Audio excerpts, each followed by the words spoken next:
보살피시는 하나님의 보살피심을 받으라. 우리는 지난 시간 창세기 16장에 나타난 아브라함과 사레의 가정에 거대한 실수를 보았습니다. 왜 하나님께서는 창세기 16장에 아브라함과 사라의 거대한 실수를 기록해 주시는가? 말씀을 들었으면 깨달으셔야 되고 적용하시는 것이 맞습니다. 성경은 가감이 없는 책입니다. 어떤 분이 이 성경책을 이렇게 읽으면서 읽을 때마다 이 낯뜨거운 장면들이 자꾸 나온다는 거지.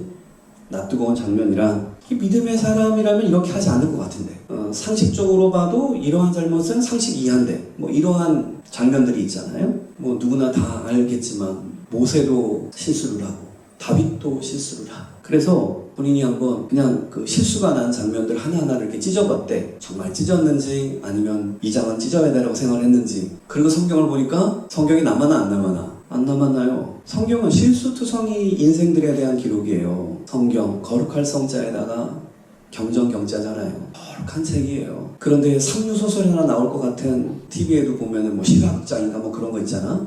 뭐 그런 거에는 나올 것 같은 그러한 참으로 안타까운 장면들이 나와요. 보통 평전이나 위인전 같은 걸 보면 사람들의 그 잘못이나 그런 것들은 슬쩍 넘어가거나 미화시킵니다. 근데 성경은 그런 게 없어요. 어느 누구도 미화의 대상이 아니에요. 아주 솔직하게 써냅니다. 왜 그렇습니까? 하나님의 책이기 때문에 그렇습니다. 왜냐하면 인생들을 하나님의 미화시켜줄 이유가 없어요. 인생은 죄인들입니다. 연약한 존재들입니다. 주님은 성경에 있는 많은 위인들의 그 어두운 면들을 그대로 드러내십니다. 그래서 사실은 아까 말씀드렸던 추한 모습이 나타나면 찢어버렸다. 그러면 창세기 16장 같은 거는 찢어버리고 싶은 장이 없었으면 좋겠어요. 믿음의 조상이라고 하는 아브라함 집안에 이런 일이 있었다는 것 자체가 부끄러워요. 안 부끄러워요? 여러분 부모님 생각하면 좀 부끄러운 부분이 있죠. 우리 부모님 이랬어. 자신을 생각해 좀 부끄러운 부분이 있죠. 찢어버리고 싶지요. 없애버리고 싶지요.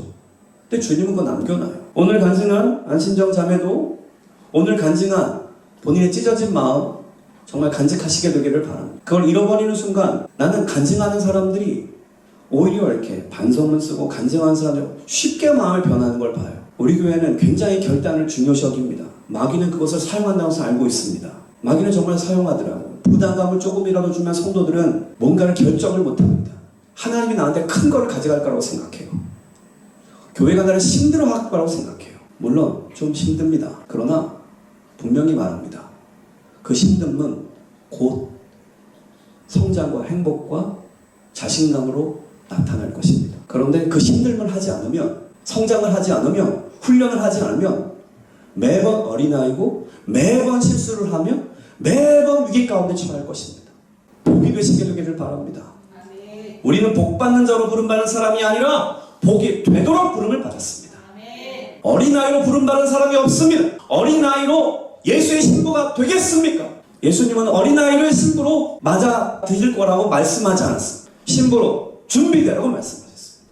난 여러분들이 신부로 준비되기를 바랍니다. 창세기 16장 아브라함과 사라의 거대한 실수, 하나님의 언약을 바라보기보다는 그들은 자신들이 필요한 것, 자신들이 충족해야 되는 것, 자신들의 고통과 수치, 그래서 믿음의 이름으로 언약의 이름으로 뭔가를 하지만 결국은 자신을 위한 일로 결론 짓는, 영으로 시작하여 육신으로 마치는 그 잘못을 하게 되는. 분명히 우리가 또 생각했지만 아브라함과 사레가 하가를 드리는 문제가 이렇게 거대한 실수라는 걸 알았다면 그것을 했을까? 우리는 누구나 다 아니요, 그걸 알았다면 안 했겠죠 라고 말할 것입니다. 그래서 여러분들한테 말하는 것입니다. 성경이 왜 믿음의 조상들의 실수를 그대로 기록하는가? 이유가 뭔가? 네 인생에도 이게 일어난다. 이거를 보라 이거지. 아브라함도 이거를 그냥 거쳐나가지 못했다. 이걸 통과를 못했다. 그 너일까 보냐? 아브라함이 그 실수를 통해서 올 이 엄청난 위기와 위험과 고통을 알았다면 이걸 반복했겠냐? 안 했겠죠. 우린 다 대답할 거예요. 그렇지? 안 했겠지. 아브라함의 이야기를 너의 이야기로 적용해. 우리 집사님들이, 우리 사역자들이 수요 코칭을 없애려는 의도를 가지고 뭔가를 했을까? 저 사람들이 그렇게 악한가? 자기들은 알지 못했지만 마귀가 저들을 사용한 건 분명해. 저들의 마음에서는 그게 없었다고 주장하겠지만 누가 교회를 허물고 싶어서 하겠습니까? 누가 목사 마음을 갈기가 찢어 놓으려고 하겠습니까? 그런 결심을 하고 누가 들어오겠습니까? 그 행동을 하면 목사님 마음을 찢어놓는 것이고 교회 공동체를 분열시키는 것이고 연약한 믿음의 사람에게 엄청난 데미지를 준다는 사실을 어떻게 인식하면서 그 일을 하겠습니까? 단지 그냥 그 순간 자기 생각이 그래서, 자기 느낌이 그래서 그냥 잊어버렸을 뿐이고 못했을 뿐인 거지. 근데 자기 자신의 내가 지금 어떠한 존재인가를 잘 깨달아야 돼요. 복이 되도록 부름받은 사람이며 제자이고 사역자고 하나님 나라를 쓰시겠다는 사람. 사례가 아브라함을 사랑해서 그렇게 한 거라고 분명히 지난주에 말씀드렸어요. 그죠? 첩을 들인 이유는 아브라함을 사랑해서 그런 거예요. 그 가문 살리겠다 그러는 거예요. 언약을 그리고 자기 딴에는 이런 방식으로 이루어보겠다는 거예요. 그러나 그 생각은 전혀 하나님의 마음에 와닿는 것이 아니었어요. 하나님 뜻이 아니었어요. 그냥 자기 뜻으로 하는 거예요. 자의적 해석과 자의적 행동. 지 멋대로. 이게 계속 문제예요. 믿음은 주인을 바꾸는 것이다 라고 분명히 말을 했는데 끝까지 주인을 바꾸지 않는 것. 그것이 바로 창세기 16장에 나타나는 아브라함, 사라의 하갈의 모습. 곧 육신에 속한 자들의 모습. 하나님을 믿으나 육신에 속한 자의 이 문제가 얼마나 심각한 것인가를 말해주는 것. 그래서 지난주에 이 부분을 설명했어요. 창세기 16장 말씀은 신학적인 의미로 해석한다면 육신에 속한 하나님의 사람들, 하나님의 사람이긴 하나 육신에 속한 자이기 때문에 그래서 고린도전서에 바울이 말하기를 영적인 어린아이이기 때문에 그들에게는 실수가 반복적으로 일어난다 안 일어난다? 일어난다. 그러면 그 말씀을 주신 이유가 뭐예요? 네가 영적인 어린아이다 라고 말한 거. 너는 그래서 반복적으로 실수할 수 있다 라고 말씀하신 거. 그거는 그걸 그대로 하라는 거예요? 그걸 극복해내라는 겁니까? 근데 어떤 사람들은 계속 말합니다. 저는 영적으로 어려워요. 저는 아직 교회 다닌 지가 얼마 안 됐어요. 아 그래요? 교회 다닌 지가 얼마 안 됐어요? 예수 믿은 지가 얼마 안 됐어요? 그래서 어린아이 일을 하죠? 그래서 실수 반복하죠? 아 본인도 알죠? 안타까워요. 그러니까 어떻게 해야 돼요? 성장해야죠. 영적 전쟁에 승리해야죠. 하나님 기쁘시게 해야죠. 실수를 반복하면 안 되죠. 그런데 이게 완전히 거꾸로 돼서 나는 실수할 수 있어요. 아니 더 나아가서 난 실수할 거예요 라고 버텨요. 근데 육신에만 속했으면 좋겠는데 그게 자꾸 오래가면 육에 속한 사람이야. 그 사람은 하나님 몰라서 지금 그러는 거예요. 육신에 속했음을 깨달으면 영에 속한 사람이 되겠다고 해야 됩니까? 육에 속한 사람, 하나님 모르는 사람 행위를 해야 됩니까? 영에 속한 사람이 되어야 합니다. 그게 핵심이에요. 창세기 16장에서 아브라함의 거대한 실수는 언약 중심의 믿음이 부족한 것을 드러내는 것이며 이것은 신약적 관점에서 육신에 속한 사람의 모습을 적나라하게 드러내는 것이다. 영적인 어린아이들이 어떠한 일을 행하는지를 드러내는 것이다. 그러므로 영적인 어린아이에서 거하지 않아야 한다는 것이에요. 성장해야 한다는 것이에요. 예수님의 장성한 분량으로 나아가라고 주님은 우리에게 말씀하고 계십니다. 여기에서 변화될 자들은 내가 육신에 속했구나를 깨달으면 그럼 어떻게 영에 속할 것인가를 바라봐요. 그런데 육에 속한 자들은 믿음 생활 이 정도 하면 되지 뭘. 자신이 육신에 속한 것에 관해서 영에 속하지 못한 것에 관해서 그렇게 크게 신경 쓰지 않으며 핑계를 더 삼습니다. 그래요. 요번에도 내가 연약해서 그랬어요. 그래요. 내가 힘들어서 그랬어요. 그래요. 이 갈림길이 16장에 나타난다는 걸 기억하세요. 잘 들어요. 육신에 속한 그리스도인은 육에 속한 사람, 육신에 속한 사람, 영에 속한 사람 세 분류. 육신에 속한 자는 우리가 반드시 통과해야 될 부분이에요. 이건 거쳐갑니다. 근데 육신에 속한 자와 육에 속한 자가 이게 구분이 안 돼요. 구분이 안 된다고요, 여러분. 육에 속한 사람, 그래서 성령을 경험하지 못했으며 십자가를 믿지 않는, 그러면서도 교회 생활, 신앙생활 할 수 있는, 종교적인 신앙생활 할 수 있는 자들이 있다. 그래서 양과 염소, 알곡과 가라지 이 문제를 계속 말씀하신다 그랬잖아요. 그렇죠? 어리석은 다섯 처녀와 슬기로운 다섯 처녀를 설명할 수밖에 없는 거. 이게 주님이 얼마나 안타까운 거예요. 정말 안타까워요. 여러분 중에서 단 한 사람이라도 하나님이 잃어버리고 천국 못 가고 지옥 갈 사람이 이 안에 있다고 생각하면 이 목사는 정말 난 너무너무 힘들어요. 그렇게 되면 안 된다니까. 여러분 구원받아야 돼요. 구원이 간단한 문제가 아니라니까. 예수 믿으면 구원받아요. 너무 간단하게 설명을 했다니까. 너 예수님 믿지? 나 믿어요. 그래? 육신에 속한 자는 예수님 잘 믿는 거니? 아니요. 근데 왜 너는 육신에 속한 자로서 그렇게 고집 부리고 앉았니? 왜 이렇게 고집 부리니? 네 고집은 무엇을 말하니? 오늘 이 말씀 여러분에게 은혜가 되기를 바랍니다. 깨달음 되기를 바랍니다. 살게 되기를 바랍니다. 아브라함과 사레와 하갈, 이제 하갈을 등장시킬 차례입니다. 아브라함과 사레와 하갈, 이 사람들은 육에 속했습니까? 육신에 속했습니까? 영에 속했습니까? 육신에 속한 사람이라고 볼 수 있습니다. 그렇죠? 여러분은 어디 속했습니까? 육에 속했습니까? 육신에 속했습니까? 영에 속했습니까? 여러분은 어떤 사람입니까? 그래서 고린도전서에 바울이 너희가 당을 짓고 서로 파벌을 짓고 싸우는 원망시비한 너희들 그 모습이 너희가 육신에 속한 자가 아니리요 라고 딱 들이대요. 은사 있다고 뭐 방언하고 뭐 예언하고 그랬지. 그래서 너희가 괜찮은 사람 생각했지. 근데 너희들 맨날 싸우는 자들이야. 갈등하는 자들이야. 육의 탐욕에 근거해서 교만해가지고 서로. 여러분은 고린도 교회 성도를 낳습니까? 방언합니까? 예언합니까? 기도합니까? 열정적입니까? 고린도 교회 교인만도 못하면 100% 육신에 속한 자들. 그렇죠? 이게 마귀영상 들어와 있기 때문에 교만이 거의 붙어있어요. 우리는. 겸손되는 게 어려워요. 자, 또 하나 질문합시다. 아브라함과 사레와 하갈 중에서 가장 육신에 속한 자라고 생각할 수 있는 사람 누굴까요? 하갈이죠. 아브라함은 하나님 앞에 언약을 받고 부름을 받았고 히브리서에서 이들은 믿음을 통과한 귀한 사람들로 기록이 됐습니까? 안 됐습니까? 로마서에 기록이 됩니까? 안 됩니까?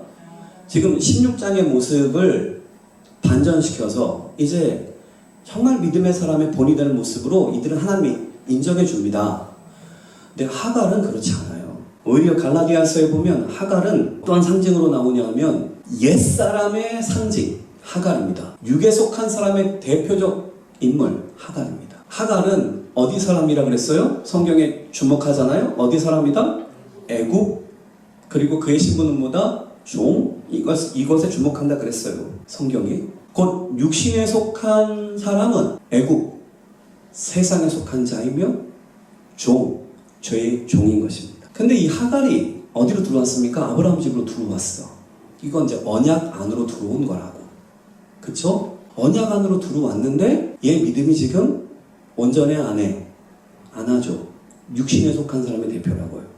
그래서 이 사달을 내는 거라. 여러분이 아브라함 사건에서 이 사달이 일어난 기와점이 그 불을 붙인 사람 있잖아. 결국 누구예요? 물론 사례도 큰 잘못을 하고 아브라함도 잘못을 합니다. 이 갈등이 막 폭발되게 한 자는 누구예요? 하갈이에요. 하갈이 자기가 애배해서 이제 자기 정실부인이 종인데 정실부인을 깔보고 성경에 멸시했다고 돼 있어요. 멸시. 이 단어가 굉장히 중요하죠. 멸시했어. 이게 문제예요. 이게 핵심이에요. 종인데 주인을 뭐 한다고요? 멸시해요. 잘 들으세요. 옛사람, 육에 속한 사람은 주인을 멸시하게 됩니다. 나의 주인은 영적으로 누구예요? 하나님이 분명합니까? 예수가 분명합니까? 잘 들으세요. 육에 속한 자는 하나님 멸시합니다. 그 증거, 교회를 귀하게 여기지 않습니다. 담임 목사를 신뢰하지 않습니다. 강력한 증거. 교회는 하나님의 집이라고 분명히 성경에 써 있어요.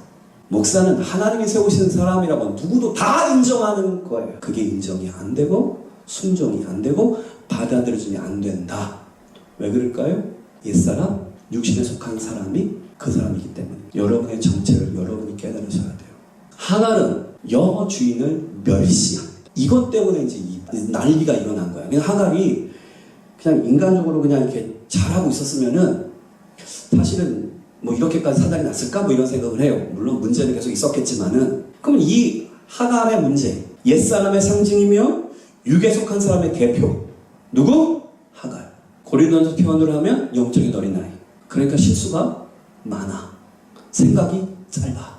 실제적으로 하갈의 나이가 10대 후반 정도로 우리가 본다 그랬어요. 이 30대 아줌마로 보긴 어려워요. 그냥 세상 물정 모르는 아직은 그러한 젊은 종이었을 것이다 라고 이렇게 대략 우리가 생각을 합니다. 그래서 하갈 안에는 문제가 일어납니다. 그의 인지 시스템이 오류와 왜곡을 일으켜내죠.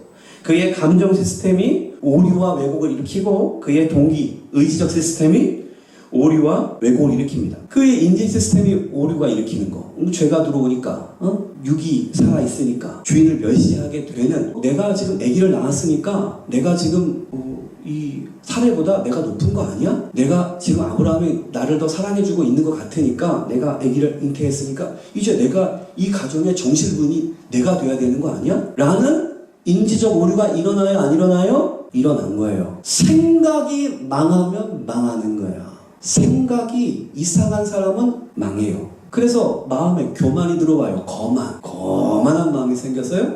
거만해지니까 거역하는 거예요. 응? 말 안 듣는 거야. 그러니까 사례가 알아차린 거야. 얘 봐라. 날 쳐다보는 눈빛이 달라졌네. 내가 말하는 것에 대해서 반응이 달라졌네. 이걸 아는 거야, 사례. 얘가 날 왜 이래? 감정이 잘못됐어요. 감정 시스템이 잘못됐어요. 어떻게 돼요? 교만이 들어오니까 시각이 변했죠. 그러니까 마음도 변하는 거예요. 사례가 조금이라도 이렇게 아브라함 곁으로 가면 막 질투가 났겠죠. 뭐 그런 걸 상상할 수 있잖아요. 우리가 삼류 그런 드라마에서 다 보는 거 아니에요. 부부의 세계를 보면 다 알잖아요. 얼마나 이게 센지. 나는 아브라함의 사랑을 나 혼자 받아야 돼. 그리고 다른 종들이 자기를 대할 때도 정실부인처럼 안 대하면 막 화를 낼 수도 있고. 이 감정이 이렇게 되는 감정이, 그죠? 그러면서 자신을 그렇게 사랑해서 그렇게 아브라함의 첩으로까지 보내준 이 사라의 그 사랑과 신뢰, 이거를 생각해요, 안 해요? 이걸 안 해요. 배신합니다. 이게 배신이에요. 멸시한다는 것은 배신한 거죠. 그러니까 예전에 나를 그렇게 잘해주고 사랑했는데 멸시하잖아. 마음에서 배신을 하는. 게다가 그의 동기는 이제 학대를 당하기 시작하니까 혼나기 시작하는 거야. 너 나한테 그럴 수 없지! 막 이러면서 이제 사례가 막 혼냈겠죠? 그랬더니 뭐해? 가출을 해버려. 생각 있어? 없어? 없어. 하갈이 도망치면서 먹을 거 엄청 준비해서 도망쳤을까? 그냥 막 나갔을까? 그냥 무조건 도망치는 거야. 근데 그 도망을 치면 어떻게 돼? 그게 자기 파멸이야. 하갈은 아브라함의 집을 떠나고 광야에서 방황하다가 뭐 할까요? 그럼 저 곧 죽을 운명이에요. 다른 방법이 있어요? 없어요? 보통 사람도 저 세 가지 영역이 문제가 생기면 건강하지 않은 사람이라 그랬어요. 인지, 감정, 동기, 의지. 그런데 이것이 정확하게 죄인들한테 나타나는, 죄성이 나타나는 모습이 저런 거예요. 죄성은 하나님을 거역합니다. 죄성은 하나님을 배신합니다. 죄성은 하나님으로부터 도망갑니다. 교만해서 거역하기 시작하고 하나님을 멸시합니다. 하나님을 사랑하지 않아요. 배신한 마음이 나타내는 거예요. 그리고 결국 하나님 피해 도망가요. 그럼 너의 끝이 무엇인가? 멸망이에요. 파멸. 우리가 옛사람으로 살면, 육에 속한 사람으로 살면 저렇게 돼요. 명백하죠. 하갈이 보여줍니다. 이 하갈의 모습은 창세기 3장을 떠올리게 만들어요. 하늘에도 죄짓고 아담과 하와도 저 세 영역의 문제를 갖잖아요. 하나님이 찾아와요. 어떻게 해요? 도망가요. 이 감정이 하나님을 배신하는 거예요. 인지적으로 선악과를 따먹어서 하나님처럼 되겠다는 생각을 한 거야. 그리고 그게 좋아 보여서 따먹는다고. 인지와 감정에 문제가 생기고 동기가 문제가 생겨서 실행을 합니다. 선악과를 따요. 하나님이 찾아오니까 하나님이 싫어버려. 그러니까 도망가. 숨어 하나님한테. 우리가 그런다니까요. 죄인이 그런다니까요, 여러분. 주님은 빛으로 나오라고 말씀하세요. 어둠 가운데 숨지 말라고 말씀하세요. 죄책감 자책에 숨지 말아요. 주님께 나와요. 회개하시게 되기를 바랍니다. 아담과 하와가 하나님을 향하여 도망간 것처럼 하갈이 지금 도망을 칩니다. 그 사건이죠, 지금. 왜 이 사건에 주목을 했냐 하면, 내가 이 본문을 연구하면서 하나님이 자꾸 이 말씀을 열어주잖아요. 그냥 단순한 아브라함의 가정 이야기를 그래서 들어갔는데 이게 말씀이 쭉쭉쭉 열려요. 난 그것 참 감사하고, 야, 하나님이 이 말씀을 멈추지 않으시는구나. 그래도 이 말씀을 주고 계신다는 게 얼마나 그게 큰 은혜인가 깨달으시게 되기를 바랍니다. 나의 의문이 무엇이었냐 하면, 그래? 그러면 하갈이 이렇게 옛사람의 상징이고 하갈이 육에 속한 사람이야. 가만히 있어. 하갈이 그런 존재라면 내가 생각했어요. 여러분, 하갈이 아브라함 집에 필요해요? 왜 하나님은 하갈과 이스마엘을 없애버리지 않을까요? 없애버리면 편하실 것 같지 않아요? 그 세상은 없앱니다. 더 나아가서 문제가 뭐냐면은 하나님이 하갈과 이스마엘을 복줘요. 아니, 왜 하나님은 육신에 속한 자들을 버리지 않으시는가? 하나님은 왜 육신에 속한 자들에게 은혜를 거두가지 않으시는가? 왜 하나님은 도대체 어떻게 해서 육신에 속한 자가 그러면 영에 속한 사람으로 변화될 수는 어떻게 있는가? 이런 것들을 고민하기 시작한 게 이 본문이에요. 분명히 하갈과 이스마엘이 아브라함 중에 필요합니까? 언약의 후손도 아닌데? 그러면 버리면 되잖아. 그래서 사라와 아브라함은 진짜 버렸어. 그래요, 안 그래요? 근데 왜 하나님이 찾아다 갖다 놓냐고. 왜 하나님은 하갈과 이스마엘을 버리지 않으십니까? 이걸 지금 우리의 말로 바꾸면 하나님은 왜 육신에 속한 사람들을 버리지 않으십니까? 하나님의 은혜를 거역하고 배신하며 도망다니는 자들을 하나님은 왜 그냥 교회 안에 살려두십니까? 하나님은 왜 그들에게 은혜를 거두지 않으십니까? 하가가 있으면 복을 주신다니까. 이거 왜 이렇게 하시지? 그래서 본문은 어떻게 하면 육신에 속한 자가 영에 속한 사람으로 변해질 수 있는가? 그 가능성을 우리에게 보여줘요. 굉장히 중요한 말씀입니다. 그래서 창세기 16장이 그러므로 일방적 은혜를 통하여 하나님의 언약을 이루어 가실 수밖에 없다는 것도 드러내셨습니다. 또한 육신에 속한 자가 어떻게 영에 속한 자가 되는가도 보여주시는 장인 거예요. 놀랍잖아요? 안 놀라워? 어떻게 하여 육신에 속한 자가 영에 속한 사람으로 나아가는가? 오늘의 이 핵심. 깨닫고 싶어요? 안 깨닫고 싶어요? 알고 있습니다. 뭘 가르쳐주면 좀 기억을 좀 해요. 적어두는 이유는 기억하려고 적어두는 거죠. 묵상을 공부하는 것도 숙제를 하는 게 아니고 진리를 채우는 거예요. 내 머릿속에 진리가 들어가야 역사가 돼요.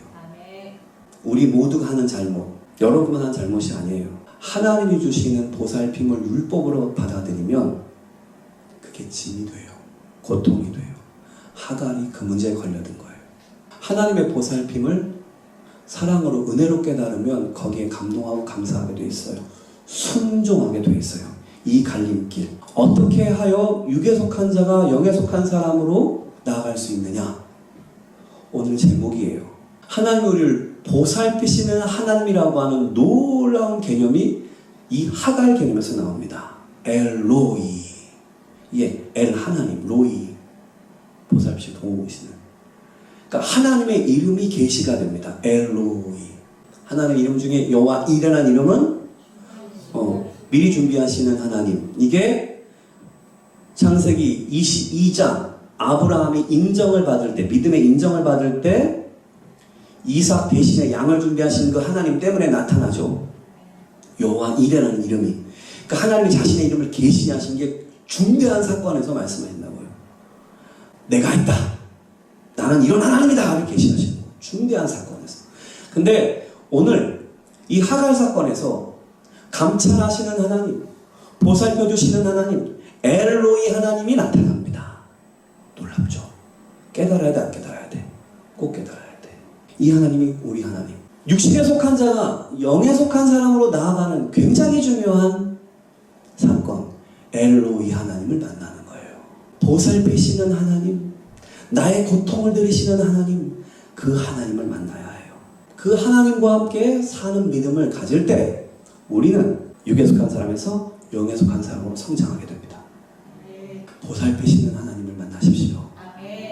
보살피시는 하나님은 첫 번째 7절 읽어봅니다. 시작. 여호와의 사자가 하나님이 여호와의 사자는 천사라고 볼 수도 있고 그렇죠? 여호와의 사자니까 천사라고 보는 게 좀 가장 일차적인 방식이고요. 어쨌든 하나님이 여호와의 사자, 하나님의 사자를 보낸 건 하나님이 직접 함께 하신다는 의미와 동일하기 때문에 하나님께서 광야의 샘물 곧 술, 길, 샘 곁에 그를 만났다.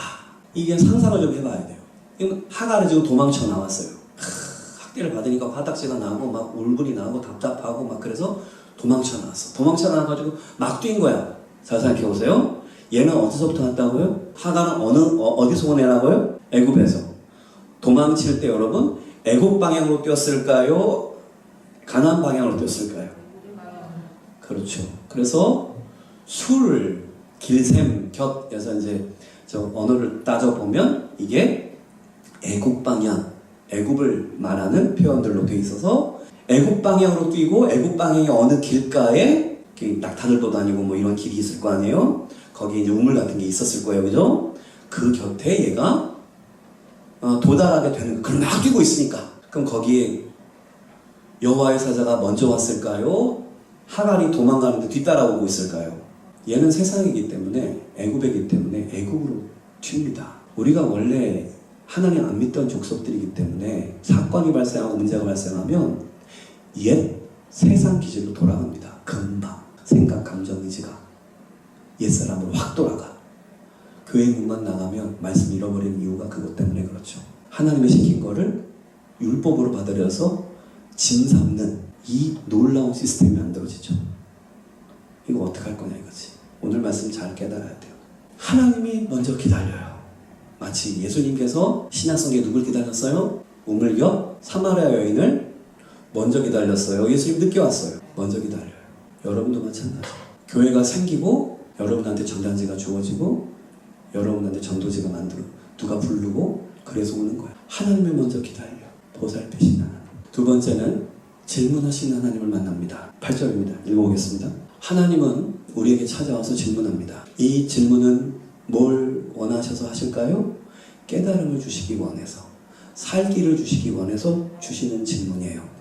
여기에 반응할 수 있어야 돼요. 근데 이거를 반응하지 않는 사람은 계속 육에 속해 있습니다.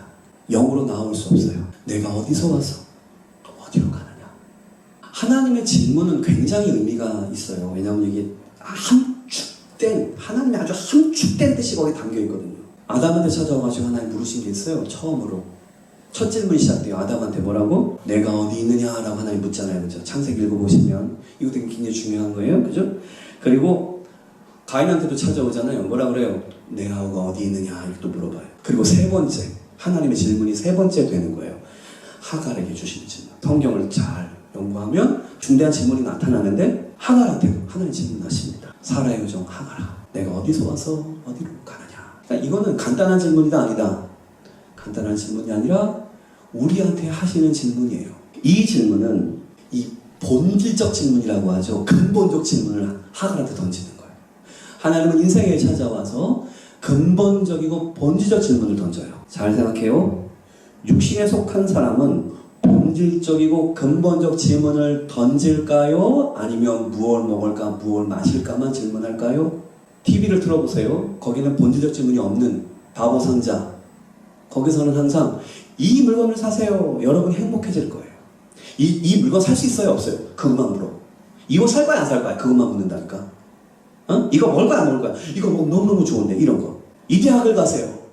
저 회사에 가세요. 그런 거는 세상이 말해줘. 세상이 말을 해. 그리고 그걸 잘 따라가. 육신에 속한 사람들, 육에 속한 사람들, 그거는 기가 막히게 알아. 그래서 내가 무슨 브랜드의 옷을 입어야지 내가 더 멋져 보이고 다른 사람이 어떻게 보일까 금방금방 눈치채고 해요. 신기한 건 본질적 질문을 하지 않는다는 거예요. 근본적 질문을 하지 않는다는 거예요. 내가 어디서 와서 어디로 가느냐. 이 근본적 질문을 하지 않는다는 거. 이 근본적 질문에는 세 가지가 담겨 있어요. 첫 번째, 너의 신분이 무엇이냐. 두 번째, 너의 사명이 무엇이냐. 세 번째, 너의 목적, 비전, 미래가 무엇이냐. 이게 근본적 질문이야. 너의 신분이 무엇이냐. 사라의 신분은 무엇입니까? 지금 내가 어디서 와서 어디로 가느냐 그랬더니 하갈이 대답한 게 있어요. 뭐라고 대답했어요? 내 여주인 사례를 피하여 도망하나이다 이렇게 표현을 했어요. 그죠? 응? 그러니까 얘는 지금 지정의가 왜곡됐어요? 안 됐어요? 왜곡돼 있어요. 하갈한테 하나님이 묻는 거예요. 너 어디서 왔니? 어디서 왔어요? 아브라함 집에서 왔어요. 그죠? 아브라함 집에서 왜 왔니?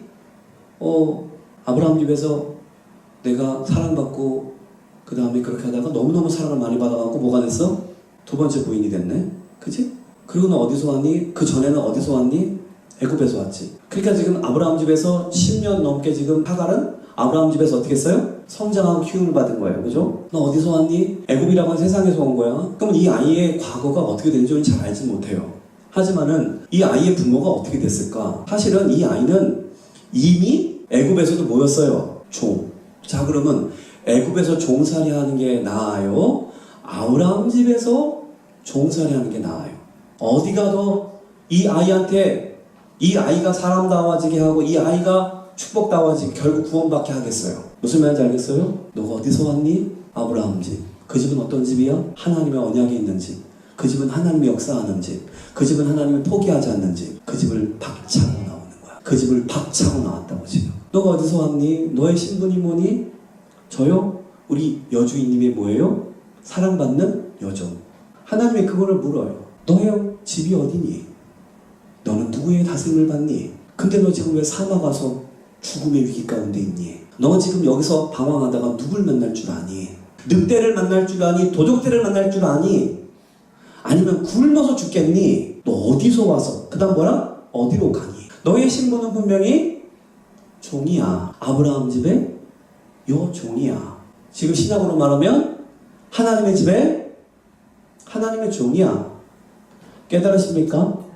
너의 사명은 뭐니? 지금 이렇게 도망치고 막 죽음의 위 가운데 있는 게 이 하갈의 사명? 아니죠. 여주인을 막 여주인한테 막 대들어가지고 막 이렇게 하는 게 하갈의 사명이 아니죠. 근데 네가 지금 어디서 와서 어디로 가니? 너가 지금 어떤 사명을 가지고 아브라함 집에서 사명 다 했니? 결국 쫓겨난 이유가 뭐야? 그 사명 잃어버렸기 때문이에요. 여종의 사명을 이루면 되는데 이게 주인 되겠다고 올라서는 거야. 이게 육의 문제라니까? 여러분, 육은요, 지가 주인 되겠다고 올라서요. 마귀는요, 자기가 주인 되겠다고 올라선다니까? 이 무서움을 아세요? 그리고 너의 어디로 가니? 지금 하갈은 자신이 지금 어디로 갈 거라는 계산이 돼 있어요, 안 돼 있어요? 여러분, 우리가 그냥 무조건 화난다고 팍 집 나가고 그러면 안 돼요. 대책 없이. 그래서 가출한 아이들이 얼마나 크게 문제가 발생하는지 우리가 다 알잖아요. 교회도 마찬가지고요, 여러분. 영적인 가족 안에서 이탈됐을 때 어떤 일이 벌어지는지 하나를 통해서 깊이 인식할 수 있는 은혜가 있게 되기를 바랍니다. 하갈은 목적도 없고 비전도 없고 방향도 없어요. 그냥 도망쳐 나온 거예요. 그냥 도망쳐 나와서 어디로 갈지, 먹을 게 있는지, 위험을 어떻게 방비할지 생각도 없어. 무조건 나온 거야. 내가 대길교회 있을 때 한 장로님이 목사님까지 오셔가지고 이게 우리 장로님인데 내가 서울로 이사 가셔서 어쩔 수 없이 이 교회를 소개시켜드렸다. 그 장로님이 그래서 대길교회에 오셔서 그 장로가 되세요. 그렇게 해서 양이 어디로 가서 뭐 할지 어떻게 알아요. 그러니까 이 장로님이면 믿음이 훌륭하잖아요. 자기가 선택해도 돼요. 사업도 하시고 그런 분이니까. 그런데 아니고 목사님한테 다 묻고 그렇게 해서 원래 지혜로운 성도는 그렇게 했고요. 옛날에는 원래 교회를 옮길 때 말입니다. 원래 한국 교회가 이렇게 어지러워지기 전에는 교회 교족부에 그 사람의 명부를 띄어가도록 돼 있어요. 그래서 어느 교회 다녔고 어느 교회 성도였습니다를 증명하게 돼 있어요. 다른 교회 들어갈 때. 근데 지금 너무 교회가 질서가 없어지니까 그런 거 안 따지고 무조건 오라 이렇게 되는 거예요. 양도둑질이라고 그래서 그런 표현도 있어요. 그래서 그렇게 하면 안 돼요. 정상적인 루트를 거쳐야 돼요. 너의 방향, 너의 목적, 너의 비전 뭐니? 그냥 무작정 그러면 되겠니? 하갈은 이 고통 속으로, 이 어두운 속으로, 세찬 모래바람이 밀어닥친 이 광야 속으로 뛰어들어 버린 거예요. 하나님이 찾아와서 만나시고 물으십니다. 너 어디서 왔니? 너 어디서 왔니? 너의 존재의 근거가 어디니? 너의 신분이 뭐니? 너의 사명이 무엇이니? 너의 비전, 미래가 무엇이니? 이 근본적 질문을 주님이 항상 합니다. 예수 믿는 사람은 교회에 오면 무엇을 먹을까? 무엇을 마실까? 어떤 집에 살까? 내 자신을 어떻게 키울까? 좋은 대학 갈까 말까? 뭐 직장이 어떨까? 그 정도 질문에서 머무를 수가 없다. 그 정도 질문은 그건 당연한 거야. 하나님이 다 해주겠다고 한 거야. 먼저 그의 나라와 그의 일을 구하라. 할렐루야. 여러분은 하나님의 나라를 구하는 기도를 얼마나 하셨습니까? 여러분은 우리 교회를 세우는 교회를 얼마나 하셨습니까? 주님이 묻고 계십니다. 1년 내내 주님께서 이 말씀을 선포하셨습니다. 킹덤 드리머가 되어보라고 말씀하셨습니다. 여러분은 킹덤 드리머가 되었습니까? 그 생각을 했다면 왜 수요 코칭이 없어질까요? 왜 지청 천스피드 기도회가 없어졌을까요? 왜 치유기는 치유를 그만하도록 하나님 나한테 말씀하셨을까요? 이 부분에 관해서 여러분 생각하지 않으면, 기도하지 않으면, 회개하지 않으면 어떻게 될까요? 한 사람의 잘못일까요? 누가 잘못했을까요? 여러분, 하나님은 모르십니다. 너는 사라의 여종이다. 이게 이미 그 질문, 너 어디서 와서 어디로 가니? 근데 그 앞에 붙은 게 답이야. 뭐야? 사라의 여종 하가라. 이래 불러. 예수님의 종 누구누구야. 이렇게 부르시는 거죠. 해답은 거기에 다 있어. 너의 신분이 뭐니? 나 아브라함 사라의 종이에요. 나 하나님의 종이에요. 너의 사명이 뭐니? 그의 가문을 이끌고 세우는 거예요. 하나님의 교회를 세우는 거예요. 너의 미래가 뭐니? 나 아들을 잘 키워서 우리 아들을 잘 되게 하는 거예요. 하나님의 언약의 세계에, 하나님의 나라에 기여하는 거예요. 나의 비전과 방향 거기에요. 라는 대답을 하실 수 있습니까? 아니면 아직도 그런 대답은 너무 낯섭니까? 주님은 이제 생명의 길을 제시하십니다. 9절입니다. 읽어보겠습니다. 여러분, 여호와의 사자가 살 길을 이제 하갈이 살 길을 제시하는 겁니다. 생명의 길을 제시하는 겁니다. 예수님은 생명의 길이십니다. 예수님이 생명의 길을 제시하시잖아요. 하갈에게 찾아온 하나님께서 그 그의 본질적 질문을 깨달음의 질문을 주시고 그리고 하나님이 생명의 길을 말씀하십니다. 근데 이 생명의 길은 거의 명령형으로 돼 있어요. 뭐라고 돼 있어요? 내 주인에게로 돌아가 그 수하에 복종하라. 이렇게 명령으로 돼 있어요. 왜? 이 길밖에 없기 때문에 명령하는 거예요. 그러니까 하나님 말씀은 질문 형태, 깨달음을 주시는 질문은 왜 그러니? 라고 물어. 거기서 깨달음이 와야 돼. 여기서 유기에 속한 사람 전혀 생각이 없어요. 그러니까 하나님의 질문은 굉장히 고도한 거예요. 이걸 알아듣는 사람은 알아듣는 거예요. 질문을 던졌을 때 거기에 반응할 줄 아는 사람만 대답하기 때문에. 예수님 항상 말씀하시잖아요. 성령께서 너희의 귀, 들을 수 있는 귀를 좀 주시라고. 성령의 귀, 할렐루야. 예배당 오기 전에 그 기도해야 돼요. 오늘 하나님 나에게 하나님 말씀하시는 소리를 들을 수 있는 성령의 귀를 허락해 주세요. 그거 없이 그냥 앉아가지고 예배 드리면 안 돼요. 시계적 쳐다보고 아이고 또 시간 지나네 이렇게 하면 안 된다고. 삶과 죽음이 내 앞에 달려있는데 맨날 그런 육에 속하지 말고. 하나님이 이 말씀을 준비하신 이유가 있겠죠? 있을까요? 없을까요? 알아듣고 있어요? 하나님이 생명의 길을 말씀하십니다. 이거 명령에 들어져 있어요. 왜냐면 이게 명령이 가라 이렇게 해줘야지. 정확하게 짚어줘야지. 갈래 말래 그게 아니야.